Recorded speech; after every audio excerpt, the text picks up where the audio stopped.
কিছুদিন যাবৎ অসুস্থ দেখে আসলে ভিডিও ওইভাবে বানানো হচ্ছে না, ঠিক আছে? যার জন্য ভিডিও আপলোডও দিতে পারতেছি না।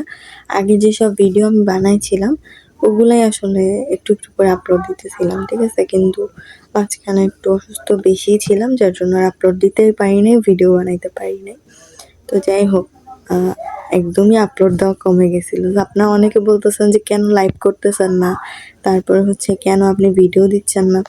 ভাই লাইভ করব কি বলো? অসুস্থ থাকলে আসলে কারোই মন চায় না যে লাইভ করতে, ঠিক আছে? প্লাস হচ্ছে পাশাপাশি আরো কিছু কাজ করি তো এজন্য একটু মানে প্রবলেমে পড়ে গেছি। আর সবথেকে বড় কথা হচ্ছে যে এই অসুস্থতার মাঝখানেও আমার Facebook পেজটা যে কই চলে গেছে আমি নিজেও জানি না।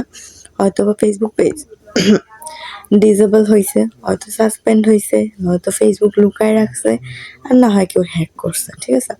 ৪ টার মধ্যে একটা হবে, কারণ পেজটা আসলে কোথাও পাওয়া যাচ্ছে না। তো যার জন্য আমি ভিডিও বানানোই কমায় দিছি একদম।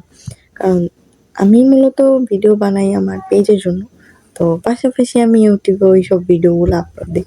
এখন যেইখানে আমার মেইন পেজটাই নাই, আমি সেখানে কার জন্য ভিডিও বানাবো? আর কোথায় বা ভিডিওটা আমি আপলোড দিব বলো তো? যার জন্য আসলে মানে কি বলবো, এতটাই খারাপ লাগতেছিল যে সেইখান থেকে আমি প্রায় অসুস্থ হয়ে গেছি চিন্তা করতে, করতে। কারণ ওই পেজটা এতটাও সহজ না অত বড় বানানো। প্রায় ১.৫ বছর আমার লাগছে। পেজে প্রায় হচ্ছে আপনার ১,৬০,০০০ ফলোয়ার ছিল। তারপরে হচ্ছে ডলারও ছিল প্রায় $১০০ কাছাকাছি। প্লাস অনেকগুলো ভাইরাল ভিডিওও ছিল। আমি জানি আমার এই ভিডিওগুলা দেখে অনেকে হিংসা করতো যে, হ্যাঁ, এইভাবে ভিডিও বানায় এক জায়গায় বসে তারপরেও মিলিয়ন ভিউ আসে ভিডিওতে। আমি জানি হয়তোবা কারো নজরই লাগছিল এইজন্য পেজটা শেষ হয়ে গেছে। তো এইসব কারণেই আসলে চিন্তা করতে, করতে নিজেই অসুস্থ হয়ে গেছি। বুঝতে পারছেন? কি বলবো? বলার কোনো ভাষা নেই। কারণ একটা পেজ বড় বানাইতে যে কতটা কষ্ট সেটা একমাত্র আমরাই জানি যারা এই কাজগুলো করি ভাই।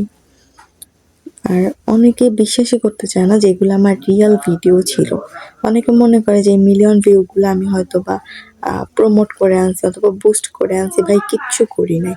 এগুলো আমার রিয়াল ভিডিও, আমি রিয়াল অর্গানিক ভাবেই আনছি। আর এই অর্গানিক ভাবে আনাটাই কষ্টকর। কারণ আমরা অত বড় সেলিব্রিটি না যে আমাদেরকে মানুষ চিনবে। আমরা ভিডিও আপলোড দিলেই মিলিয়ন, মিলিয়ন ভিউ হবে। আমাদের যেটা করতে হয় সেটা হচ্ছে নিজের যোগ্যতায়, ঠিক আছে? যাই হোক, আমি জানি না আর কোনোদিনও এইভাবে আমি ভিডিও মেক করতে পারবো কিনা। সিরিয়াসলি আমার মনটাই পুরো ভেঙে গেছে।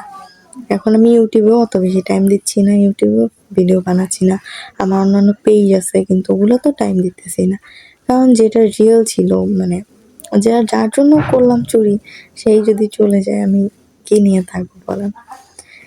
ফেসের অবস্থা দেখেই বুঝতে পারতেছেন আমার মনের অবস্থা কতটা খারাপ। আজকে প্রায় ৭ দিন হয়ে গেছে আমার পেজটা নাই।